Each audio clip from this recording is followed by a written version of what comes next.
Hello friends, कैसे हैं आप सब। आशा करता हूं कि आप सब अच्छे होंगे।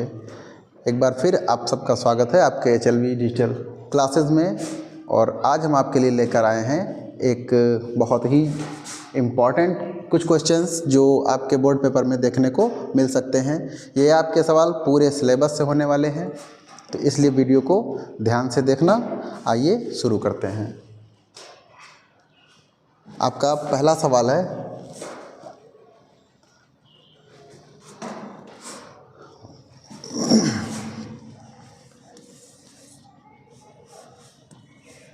आपका पहला सवाल है, दिया है मासा तो लासा क्या होगा।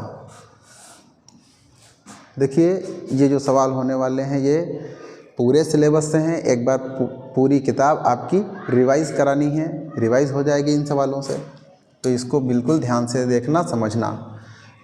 दो संख्याएं दिया है और इसका मासा दिया गया है, तो लासा क्या होगा। देखिए, लासा और मासा से जो रिलेशन में है आपके 1 नंबर का सवाल जरूर बनेगा। ठीक है, लासा क्या, आपने सवाल एक सूत्र पढ़ा है, लासा गुणे मासा, लासा गुणे मासा बराबर A into B. A B क्या होता है, पहली संख्या, और बी क्या होता है, दूसरी संख्या होती है। लासा आपको दिया, लासा निकालना है, मासा आपको दिया गया है, कितना है 99 गुणे में 153, और आपको पता करना है लासा। ठीक, पहली संख्या और मासा दिया गया है 9, मासा दिया गया है 9, लासा गुणे मासा, मासा कितना दिया है 9 दिया है, और पहली संख्या आपकी कितनी है 99, और बी कितना है यानी दूसरी संख्या 153। तो आपको लासा पता करना है। लासा बराबर 99 गुणे में 153 और बटे में 9। ठीक, 9 से इसको काट दीजिए, 9 1 9, 9 1 9, 11 3 33, 11 5 55, 55 3 58, 583।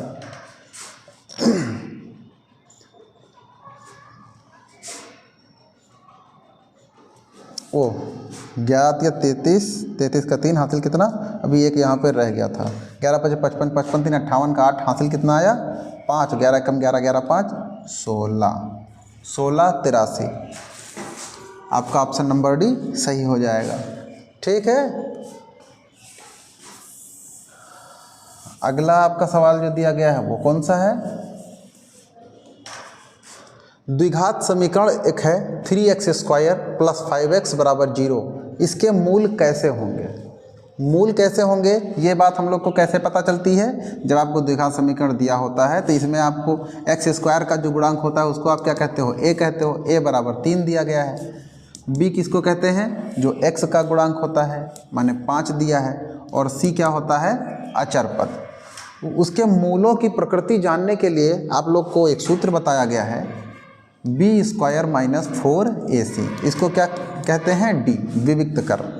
विविक्त कर की सहायता से आपको पता चल जाता है कि वो उस द्विघात समीकरण के मूल कैसे होंगे।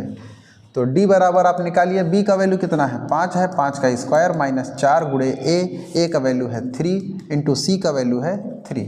5 का स्क्वायर कितना होता है 25, माइनस 4 3 12, 12 3 36, 25 से 36 गया तो कितना बचा, माइनस में बचेगा, निगेटिव हो गया। तो b² - 4ac, 25 से 36 गया तो माइनस का 11, d का वैल्यू आ गया माइनस का 11। और जब d का वैल्यू निगेटिव हो जाता है तब उसका जो मूल होगा वो कैसे होंगे, वास्तविक तथा बराबर, कतई नहीं। वास्तविक और बराबर कब होते हैं, जब d का वैल्यू होता है 0 के बराबर। वास्तविक तथा भिन्न भिन्न, जब d का वैल्यू पॉजिटिव होता है, बराबर नहीं पॉजिटिव होता है, पॉजिटिव कोई नंबर होता है तो d का वैल्यू अगर कोई 0 से d का वैल्यू बड़ा होता है तो उसके मूल कैसे होंगे, वास्तविक होंगे और भिन्न भिन्न होंगे। वास्तविक नहीं यानी काल्पनिक, मूल कैसे होंगे, काल्पनिक। कब काल्पनिक होते हैं, जब d का वैल्यू निगेटिव हो जाए। इसका मतलब d जो है वो माइनस में अगर उसका वैल्यू आ गया तब उसके मूल कैसे होंगे, वास्तविक नहीं। कभी कभी आपको लिखा मिल जाएगा काल्पनिक, तो इसका ऑप्शन कौन सा सही हो जाएगा, सी। इसके जो मूल होंगे वो क्या होंगे, काल्पनिक होंगे। ठीक है, चलिए आगे बढ़ते हैं अगले सवाल के लिए। अगला सवाल क्या है, बिंदुओं -1, 3, 5, 2 के बीच की दूरी। देखिए आपका चाहे बहुविकल्पीय प्रश्न आ जाए, चाहे आपके सवाल लगाने वाले हो जाएं, तो बिना लगाए आप देखिए, जो गणित के अलावा कुछ सब्जेक्ट्स ऐसी हैं जिनमें आप लगभग सवाल अगर ऑप्शनल क्वेश्चन है और उसका रिजल्ट आपको पता होगा, आप कर सकते हैं, लेकिन मैथ में आपको सवाल को लगाना पड़ेगा। आप बहुविकल्पीय प्रश्न भी तभी सॉल्व कर पाएंगे, बिना सॉल्यूशन के आप अंदाज़ा नहीं लगा सकते हैं। बिंदुओं इतना और इतने के बीच की दूरी। अब दो बिंदुओं के बीच की दूरी क्या होती है? दो बिंदुओं के बीच की दूरी क्या होती है? √x1 - x2 का whole square plus y1 - y2 का होल स्क्वायर। √x1 का वैल्यू माइनस में 1 है, फिर माइनस x2 का वैल्यू 5 है, इसका स्क्वायर, प्लस y1 का वैल्यू 3 है, माइनस y2 का वैल्यू 2 है, इसका स्क्वायर। -5 और -1 जुड़ जाएगा तो -6 और -6 का स्क्वायर करेंगे तो पॉजिटिव का 6 जाकर 36, प्लस 3 से 2 गया 1 बचा और 1 का स्क्वायर 1 ही, तो √37। दो बिंदुओं के बीच की दूरी √37। जो आपको दो बिंदु दिए गए हैं, इन दोनों के बीच की दूरी कितनी हो जाएगी? √37। ठीक है, चलिए बढ़ते हैं अगले सवाल की तरफ।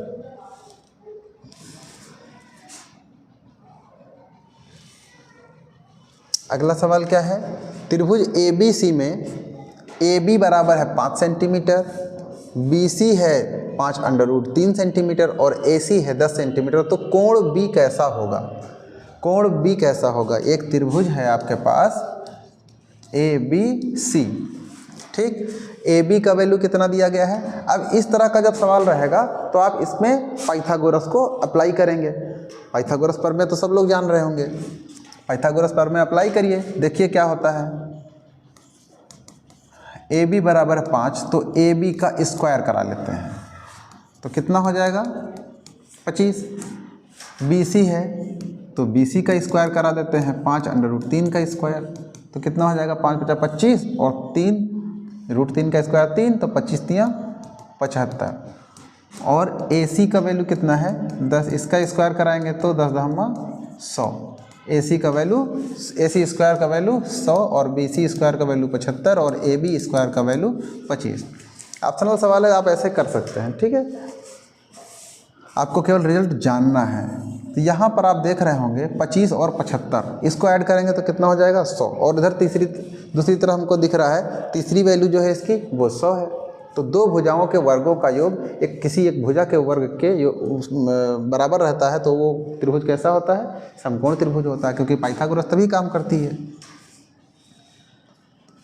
तो इसमें आपको देखने में पता चल रहा है कि एक भुजा AB है और एक है BC। इन दोनों के स्क्वायर्स का जब हम वर्ग किए तो इसका 25 आया, इसका 75 आया, और इसका योग कर रहे हैं तो जो तीसरी भुजा है उसके योग के बराबर है, 25, 75, 100। अतः जो B होगा वो कैसा होगा? B होगा 90 अंश, क्योंकि ये A और C का वैल्यू है। AC का वैल्यू कितना है? AC का वैल्यू है 100 स्क्वायर का, ठीक, तो ये कर्ण होगी, तो B आपको पता है कि यहाँ होगा, तो इसका वैल्यू कितना हो जाएगा? 90। ठीक, अगला सवाल क्या है, एक पासे को उछालने पर विषम संख्या आने की प्रायिकता क्या होगी? अब पासे पर विषम संख्याएं कितनी होती हैं? विषम संख्याएं कितनी होती हैं? 1, 3 और 5। टोटल संख्याएं कितनी होती हैं? 6 होती हैं। तो विषम संख्या आने की प्रायिकता कितनी हो जाएगी? 3 है उसकी विषम संख्याएं और टोटल संख्याएं हैं 6। 3 × 9 3, 3 दूनी 6, 1/2। ठीक है, तो ऑप्शन सी आपका सही हो जाएगा। अगला सवाल क्या है, एक ठोस अर्धगोले का कुल पृष्ठीय क्षेत्रफल क्या होगा? एक ठोस अर्धगोले का कुल पृष्ठीय क्षेत्रफल। देखिए, कुल पृष्ठीय क्षेत्रफल किसे कहते हैं? कोई भी ठोस आकृति है तो उसका कुल पृष्ठीय क्षेत्रफल क्या, जितने पृष्ठ आपको दिख रहे होते हैं उनका क्षेत्रफल क्या होगा, ऐसा होता है कुल पृष्ठीय क्षेत्रफल। तो जब अर्धगोला होता है, देखिए ये आपका अर्धगोला हो गया, ठीक। और एक होता है आपका गोला, तो गोला ऐसे हो गया, ये अर्धगोला हो गया। गोले में आपको जब पृष्ठ दिख रहा है वो कौन सा पृष्ठ है, वह भी कुल पृष्ठीय है, लेकिन गोले का कुल पृष्ठीय क्षेत्रफल क्या होता है 4πr²। लेकिन जब अर्धगोला के रूप में वो कन्वर्ट हो गया, अब ये अर्धगोला के रूप में बदल गया, आधा इसका आपने काट के रख दिया, तो जब ये बीच वाला पार्ट है, जब ये गोला था तब ये बीच वाला पार्ट आपको नहीं दिख रहा था, लेकिन जैसे ये अर्धगोला में कन्वर्ट हुआ तो आपको उसके बीच का भी एरिया दिखने लग गया।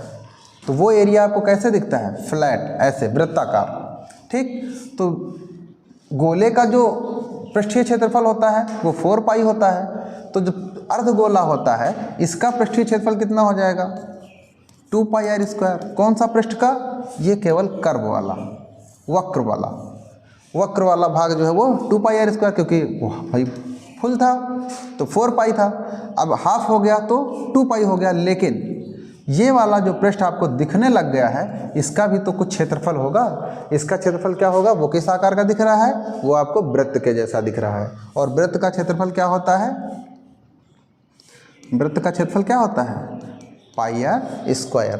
तो अर्धगोले का जो कुल पृष्ठीय क्षेत्रफल होगा वो 2πr² कर्व वाला और इसी में πr² वृत्ताकार वाला, ठीक। तो इसको ऐड करेंगे तो πr² सेम है, तो 2 और इसका 1 3, कितना हो गया 3πr²। ये क्या होता है, ये अर्धगोले का कुल पृष्ठीय क्षेत्रफल 3πr², option number B 3πr²। ठीक है दोस्तों, ध्यान से आप समझते रहिए। अगला सवाल आपका क्या है,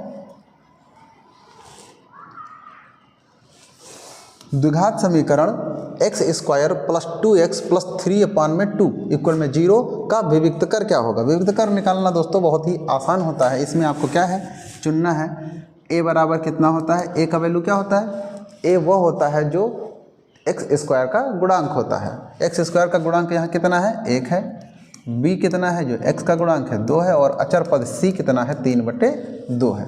विविक्त कर d बराबर क्या होता है b² - 4ac, b का वैल्यू 2 है, इसका स्क्वायर कराइए, -4 गुणे a का वैल्यू 1 गुणे c का वैल्यू 3/2, 2 का स्क्वायर कितना हो गया 4 हो गया, -2 × 2 2 दूनी 4 और 3 दूनी 6, माइनस का 2, d बराबर -2।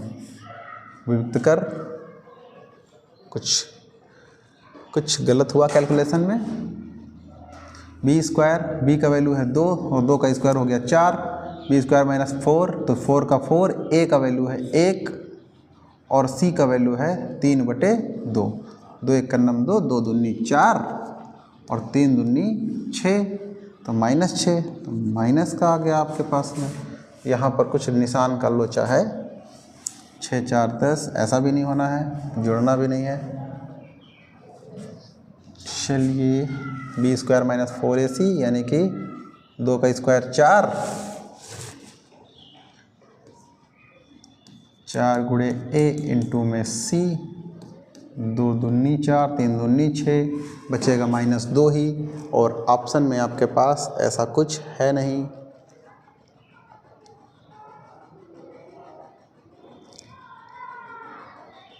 यदि यहाँ पर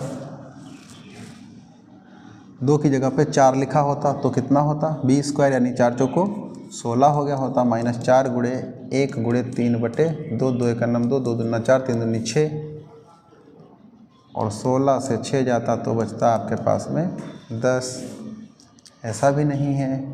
3 त्रिका 9, -4 गुणे 1 गुणे 3/2, 2 दूनी 4 3 दूनी 6, तो बचता +3। चलिए कोई नहीं, इसमें आपके पास में ऑप्शन में कुछ गड़बड़ी आ गई है, d बराबर -2 आपका निकल करके आया है। ठीक है, b² - 4ac, ये आपको पता करना था। b का वैल्यू है 2 स्क्वायर -4 गुणे a, और a का वैल्यू है 1 गुणे c का वैल्यू है 3/2, 2 दूनी 4 और 3 दूनी 6, 2 दूनी 4 बराबर -2। ठीक है, 3 बार करके देख लिया गया है, -2 ही आएगा। अब इसमें ढूंढना अगर है कि कहाँ पे करेक्शन है, अगर यहाँ पे 3 होता बटे में 2 नहीं होता तो क्या होता। ऑप्शन मैच करा रहे हैं हम लोग, इसलिए b² - 4ac। अगर इसकी जगह पे 2 नहीं होता तो ये कितना होता, 4 × 3 = 12, 12 से 4 जाता तो बचता कितना। ठीक है, ये ऑप्शन आपको मिल गया होता। कब मिलता, जब ये वाला 2 नहीं होता तब क्या होता, b² यानी कि 4 माइनस b² 2, 2 का स्क्वायर 4, b² - 4 गुणे a, और a का वैल्यू 1 गुणे c का वैल्यू 3। 4 - 4 × 12, और 12 से 4 गया होता तो माइनस का 8। ये ऑप्शन आपको तब मिल गया होता। मिसप्रिंट हुआ है, यहाँ पे 2 नहीं है। ठीक है, अगला सवाल, यदि DE समांतर है BC के, DE समांतर है BC के, चित्र में आपको बताया गया है, तथा AD बराबर 3 सेंटीमीटर, जो आपको वैल्यूज दिया गया है। EC का वैल्यू पूछ रहा है, EC का वैल्यू पूछ रहा है। तो थेल्स प्रमेय में आपको याद होगा, जब समांतर है तो इसका मतलब AD बटे BD बराबर AE बटे EC। AD का वैल्यू आपके पास है 3 है, BD का वैल्यू है 6 है, AE का वैल्यू 2 और EC का वैल्यू EC, जो आपको पूछा जा रहा है।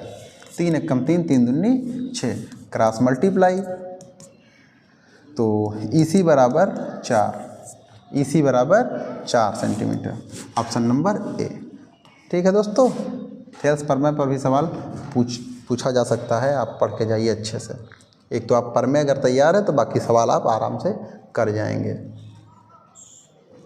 tan थीटा बराबर 1 तो 2 sin थीटा cos थीटा का मान क्या होगा। ठीक है, देखिए इस सवाल को करने के लिए कुछ बच्चे ऐसे भी कर सकते हैं, करना है आपको, टाइम ज़्यादा लग सकता है उसमें। एक समकोण त्रिभुज बनाएंगे, tan थीटा में क्या होता है, लाल बटे कक्का पे जाएंगे, लाल बटे कक्का, tan में क्या होता है, लंब बटे आधार, तो इस 1 को 1/1 कर सकते हैं, लंब बटे आधार। ठीक है, तो कर्ण निकालेंगे, 1 का स्क्वायर 1, 1 का स्क्वायर 1, 1 1 2, और ये कितना हो जाएगा फिर √2। तब आपको पता चलेगा 2 sin थीटा।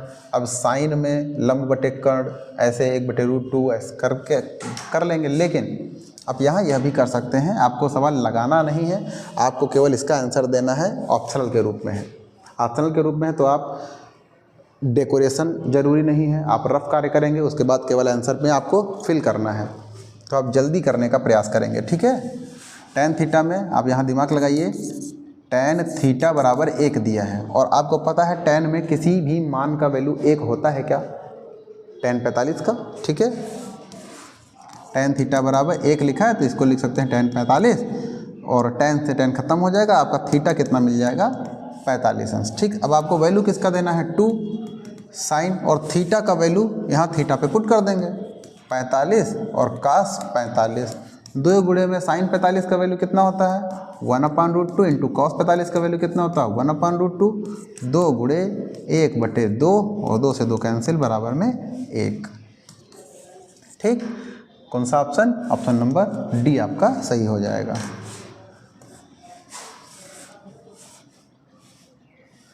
इसी में एक सवाल और है अभी, 4 सेंटीमीटर त्रिज्या वाले एक वृत्त का क्षेत्रफल क्या होगा जिसका कोण 36 अंश है। देखिए यहाँ भी कुछ मिस है, वो क्या है, वो 14 सेंटीमीटर त्रिज्या वाले एक वृत्त का क्षेत्रफल होगा। 14 सेंटीमीटर त्रिज्या वाले वृत्त का क्षेत्रफल क्या होगा, वृत्त का क्षेत्रफल भाई πr² होता है, और πr की जगह पे हम लोग स्क्वायर करा देंगे तो मिल जाना चाहिए। लेकिन कोण दिया गया 36 अंश, ये 36 अंश का क्या मतलब है, इसका मतलब क्या हुआ, हो सकता है इसने त्रिज्य खंड का क्षेत्रफल पूछा हो। ठीक, चलिए कर लेते हैं।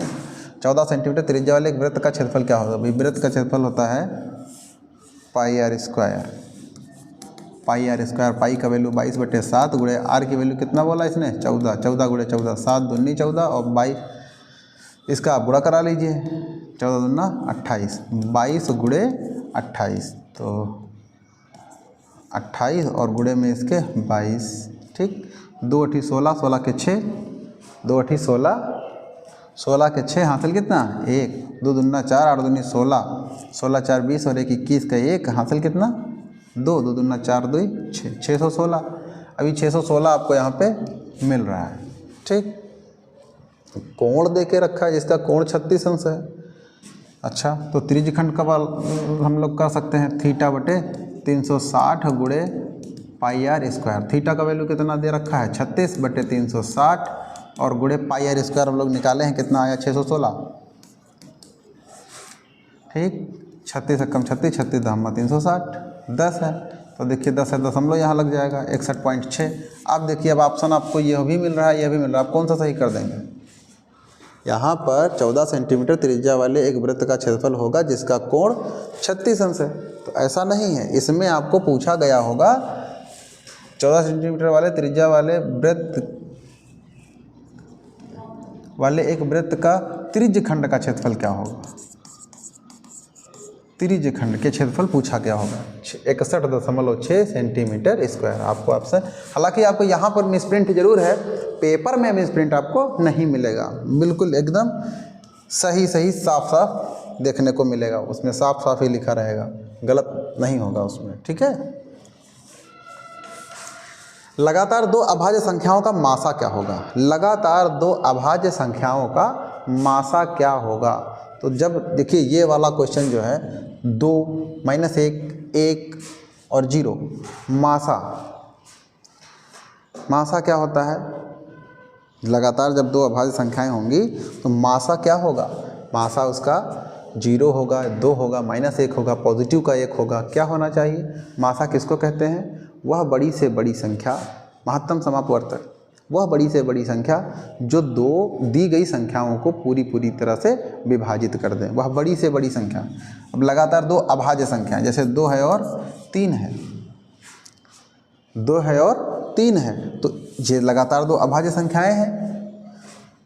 3 है और 5 है, ये 2 लगातार अभाज्य संख्याएं हैं। 5 है, 7 है, ये लगातार 2 अभाज्य संख्याएं हैं। तो इनका आपको मासा, वह बड़ी से बड़ी कौन सी संख्या होगी जो इन दोनों को पूरी तरह से विभाजित कर रही हो, वो कौन सी होगी। वो केवल एक ही होगा, केवल एक है जो इन दोनों को पूरी तरह से विभाजित कर रहा होगा। ठीक है, ध्यान रखना। द्विघात बहुपद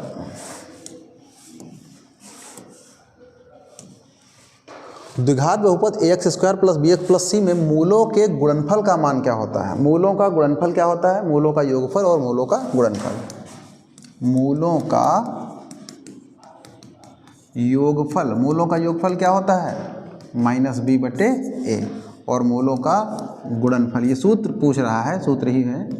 मूलों का जो है वो गुणनफल क्या होता है, c/a, ऑप्शन नंबर बी।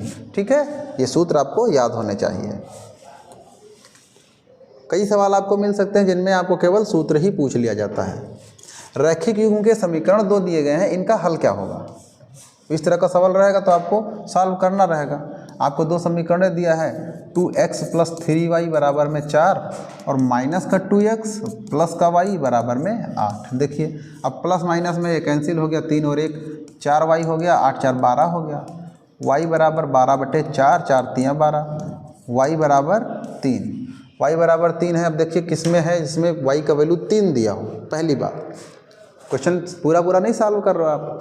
ठीक है, आपको केवल ये देखना है कि y = 3 किस में दिया है। सवाल लगाने वाला तो है नहीं, ऑप्शनल क्वेश्चन है। ऑप्शनल क्वेश्चन में आपको इसी तरह से टाइम बचाना है। y = 3 दिया है, आपके पास 4 ऑप्शन है, 5/2, 5/2, -5/2 और 3 का ऑप्शन एक ही है आपके पास में। ठीक, तो आपको समझ जाना चाहिए कि ऑप्शन नंबर डी सही होगा। इसमें x का वैल्यू कितना दे रहा है, 2। आप इसको पुट करा कर भी देख सकते हो।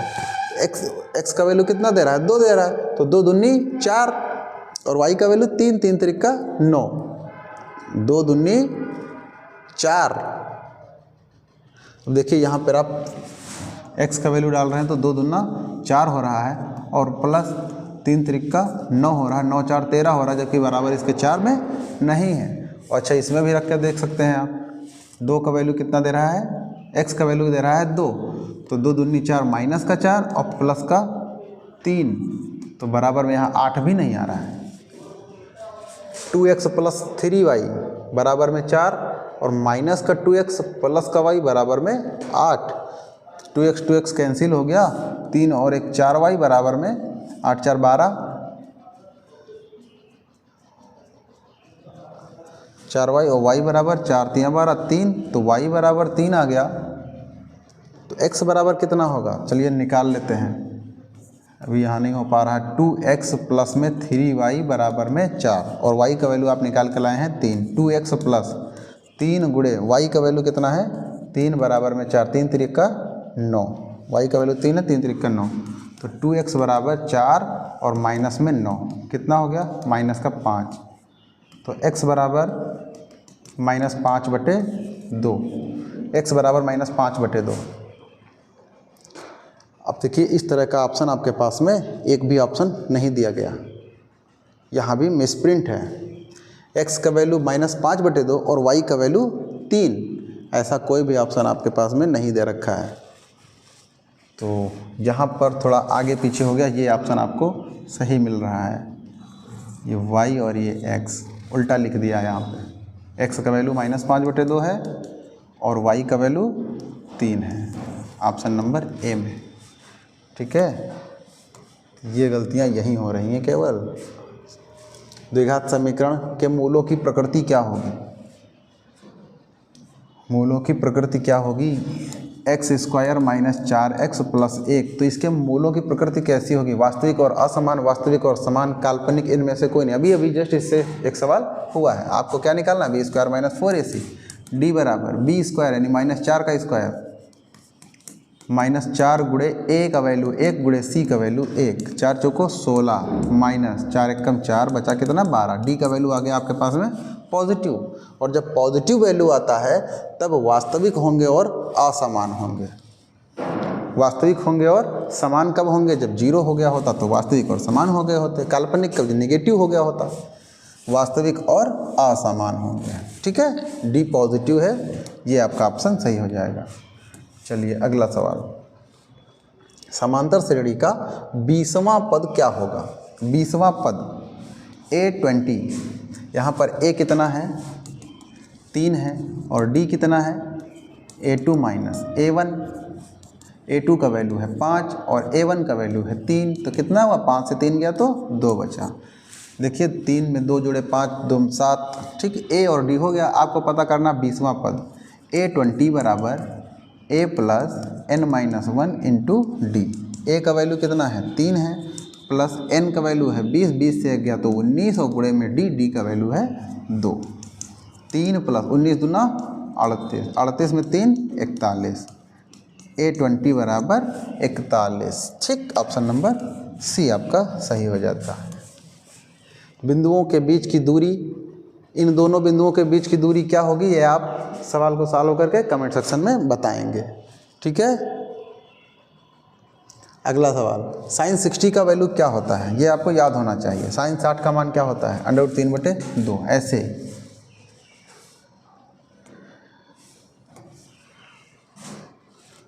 अगला, संख्याओं 1 से लेकर 10 तक विषम संख्याओं के आने की प्रायिकता क्या होगी।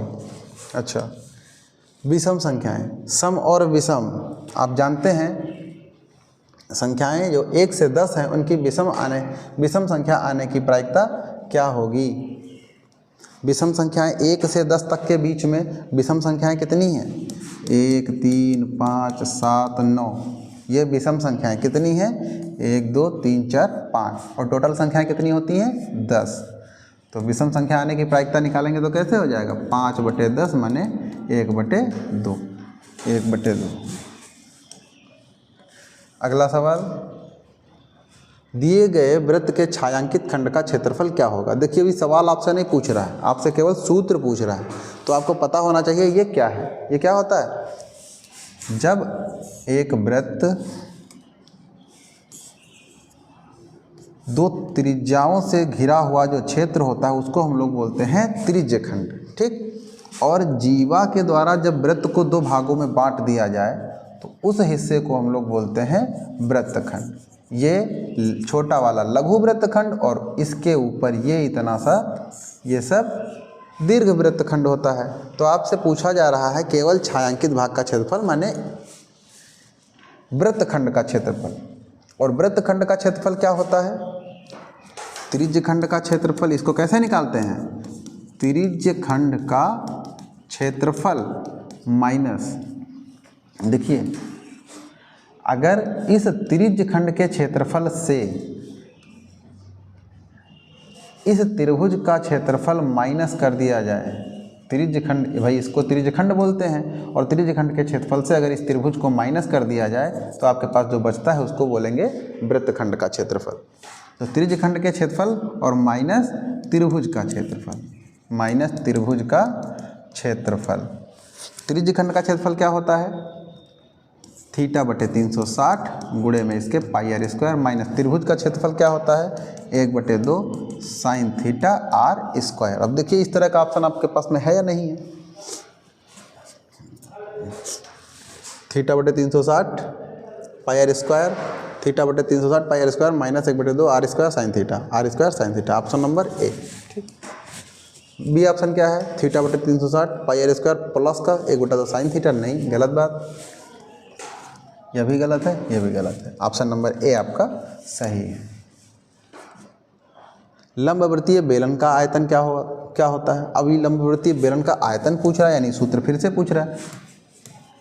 बेलन क्या होता है, लंबा और वृत्ताकार, लंबवृत्तीय बेलन, और इसका आयतन क्या होता है, बेलन का आयतन सब लोग जानते हैं 2 पाई आर थीटा लिखा हुआ है, पाई आर स्क्वायर एच, ये ऑप्शन आपका सही हो जाएगा। 2 पाई आर एच क्या होता है, वक्र पृष्ठ होता है, 2 पाई आर स्क्वायर एच, फालतू की चीज़ें दे रखा है इसने, क्या होता है आपका ऑप्शन नंबर बी आपका सही हो जाएगा। 2 पाई आर एच क्या है, ये है वक्र पृष्ठ, वक्र पृष्ठ। ठीक है, तो इसमें लगभग चैप्टर्स इंक्लूड किए गए थे, टाइप करने में कहीं कहीं मिसप्रिंट हो गया है, तो आप ध्यान से इसको देख लीजिएगा। अगर आप देख चुके अच्छे से और पढ़ लेना, लगातार पढ़ते रहिए, बहुत ही नज़दीक आपके एग्ज़ाम आ गए हैं, घर में बैठ के आराम से आप अपनी तैयारी को जारी रखें। ठीक है, मिलते हैं नेक्स्ट वीडियो में, जय हिंद।